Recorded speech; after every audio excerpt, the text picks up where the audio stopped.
In the last video, I talked about the causes of tachycardia, a rapid heart rate in children. What I wanted you to think about was both the causes in terms of a sinus tachycardia or an arrhythmia.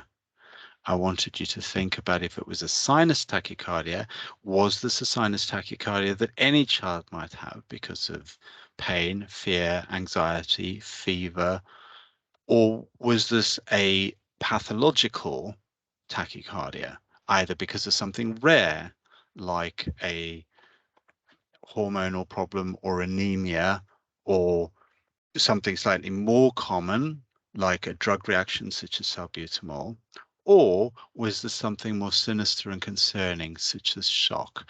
And I wanted you to have an approach to the rapid tachycardia that allowed you to think, was this outside of the range for normal for a child of that age?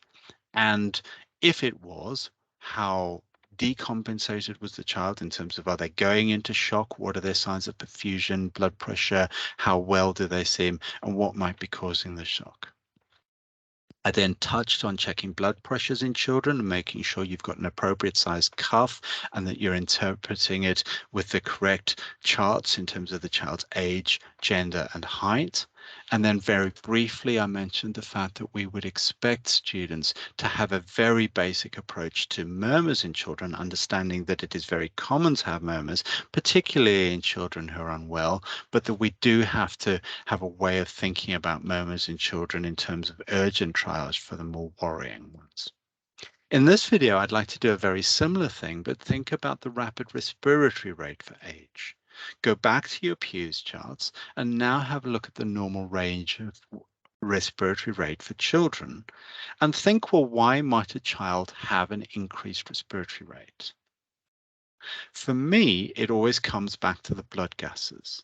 And I think I would really like you in this session to think about rapid respiratory rate, but also think about how you interpret blood gases. I think pediatrics is a brilliant place to think about blood gases. And I would encourage you to think about the blood gases of, first of all, a normal healthy child. Second of all, a child with an acute metabolic acidosis, such as diabetic ketoacidosis. Third of all, a child with an acute metabolic alkalosis, such as pyloric stenosis. Fourth, I would like you to think about the child who has got a high respiratory rate for age, but is alkalotic and with a low carbon dioxide. We would call this an acute respiratory alkalosis. And we will see this children who are panicking and anxious or crying. If we do blood tests on otherwise healthy children who are crying, they will have an acute respiratory alkalosis if they're crying a lot and hyperventilating during the blood test. Similarly, an older patient who is in a lot of pain or very distressed or anxious or worried or having a panic attack may have a respiratory alkalosis. At the other end of the spectrum, we might see an acute respiratory acidosis.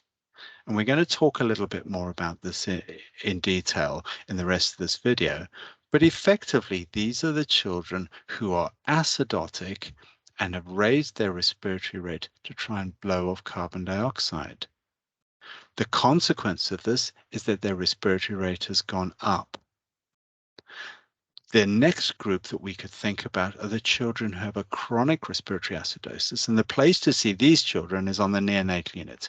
Our ex-prem babies who are used to having carbon dioxides of 7 or 8 and have got used to this and are holding on to bicarbonate in their kidneys to give themselves a normal pH will have a high carbon dioxide, but a normal pH.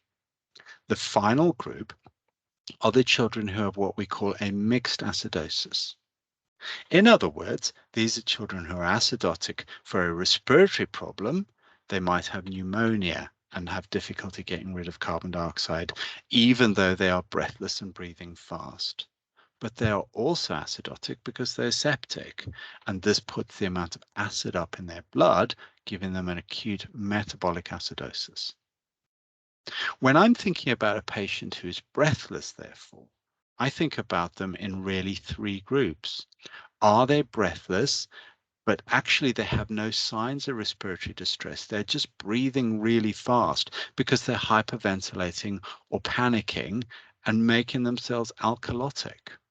Or are they breathless with no respiratory distress, but they're actually breathing very quickly as a way of trying to compensate for an acute metabolic acidosis? And the classic example of this is the patient who's got diabetic ketoacidosis, who the amount of acid in their blood is going up.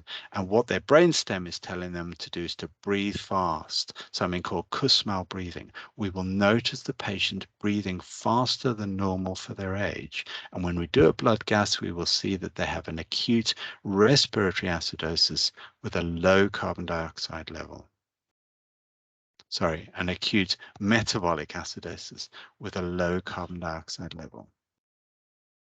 The most common cause for us seeing a child with a raised respiratory rate is the last group. In other words, the children who have a breathing problem.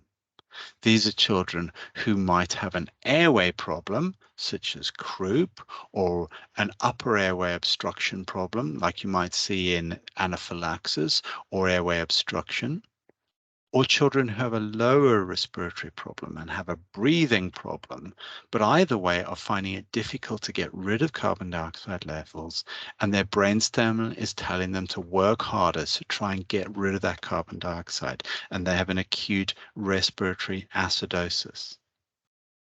So when I go and see a child with a raised respiratory rate for age, I'm trying to think, is this child panicking and alkalotic? Are they breathing very fast, but with no other signs of a breathing problem, and they've got a metabolic acidosis? Or are they breathing very fast and they've got an airway or breathing problem, giving them an acute respiratory acidosis? And so my next job is to take a step back when I'm going to see a patient with an increased respiratory rate for age and watch them. Watch how they're breathing and how do they look. Because if they've got signs of respiratory distress, then this is going to be very different. And the signs of respiratory distress are going to be these. I may hear an extra noise. I might hear, for instance, that they've got stridor, because they've got an upper airway problem causing obstruction. I might hear that they've got stertor, like you might hear in anaphylaxis or a child with reduced conscious level. These are both causing airway problems. I might hear a child who has got wheeze as they're trying to get rid of the air and breathe out. They have an expiratory wheeze. I might notice these extra noises, or I might notice a cough that sounds croupy or paroxysmal, like I see in whooping cough. So I can get this information listening to their breathing and listening to their cough.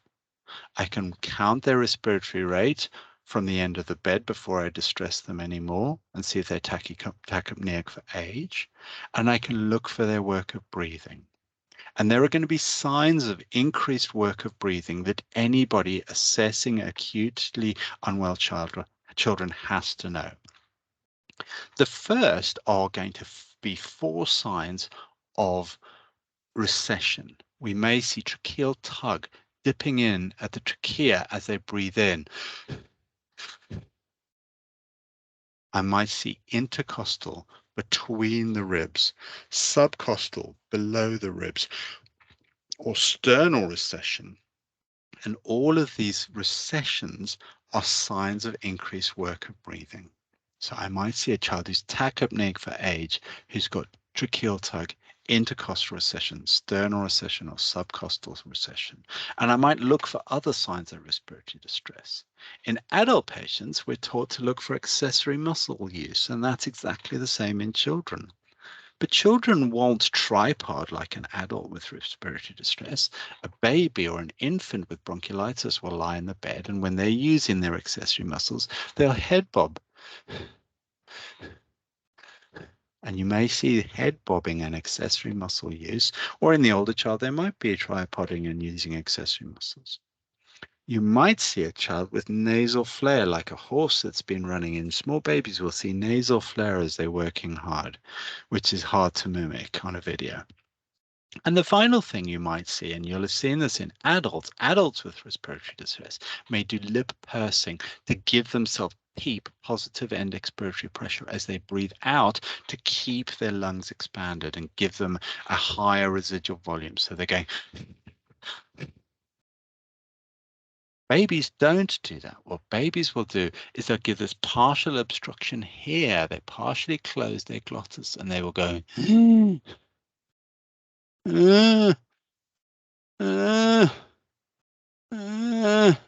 they'll do this noise called grunting. And that's what grunting is. It's this noise that they make on expiration.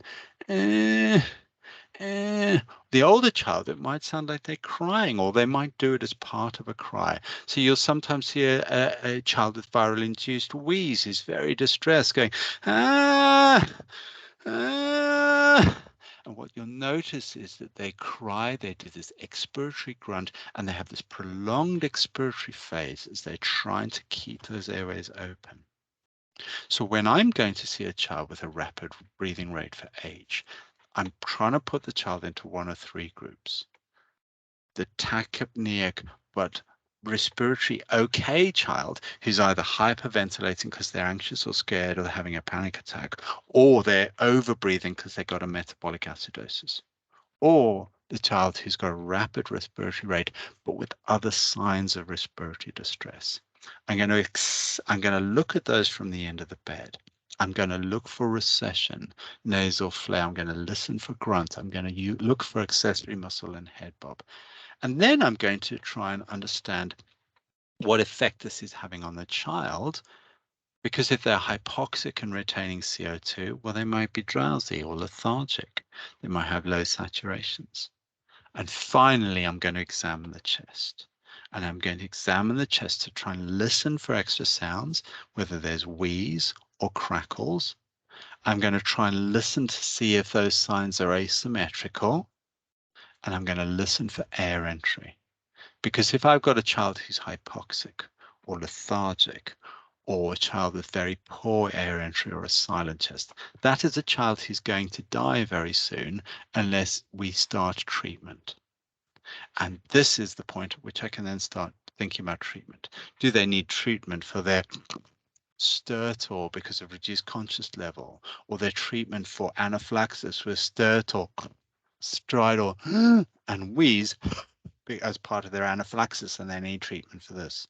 Is this a child who's got pneumonia with crackles on one side, or a generalized lung infection with crackles throughout, or wheeze with reduced air entry and wheeze? And now I can be thinking, okay, I've got signs of tachypnea, I've got signs of respiratory distress, I've got signs of hypoxia, I've got signs of acidosis, and I've got signs suggestive that this is asthma or pneumonia or a pneumothorax or croup or upper airway obstruction or whatever my diagnosis is.